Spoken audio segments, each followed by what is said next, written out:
nanawagan ngayon ang pamilya ng napatay na dating opisyal ng Sangguniang Kabataan.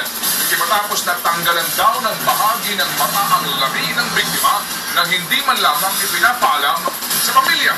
Exclusive of Papa Patrol, Zian Ambrosio. Isang commercial model at Sangguniang Kabataan chairman si Jason Infante. Pero nitong nakaraang linggo lang, habang rumiresponde sa isang away sa kanilang barangay, nasaksak sa dibdib si Jason hanggang sa tuluyan itong namatay. Galit na pamilya sa anilay pag-alis ng kornea sa mga mata ni Jason ng iBank Foundation nang wala nilang permiso. Yung mata ng anak ko, binaboy niya yung anak ko. Alam mo kung ano nakatakip? Yung bottled plastic ng water. Nadiskubre ng pamilya ng biktima ang insidente na mapansin tila lubog ang mata ni Jason sa morgue.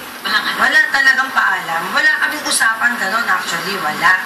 Pero paliwanag ng Pangulo ng iBank Foundation, nakasaad sa batas o sa Republic Act 7885 na pwedeng kunin ng kornea o ang mala-contact lens na bahagi ng mata ng isang bangkay. Matapos ang 12 oras kung walang magpakitang kamag-anak. Ang iBank Foundation ay tumutulong sa mga may kapansanan o problema sa mata na mabigyan ng transplant at makakita muli.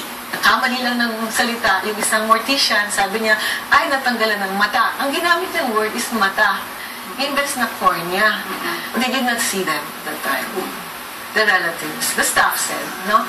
Kinumpirma naman ng isang abogado na isang doktor din na may karapatan ng iBank Foundation sa ilalim ng dating Organ Donation Act na kunin ang kornea ng isang bangkay. Pero dapat imbestigahan daw kung talagang sinikap na hanapin ang kamag-anak ni Jason. Hahanapin ng mga doktor at saka yung head ng hospital.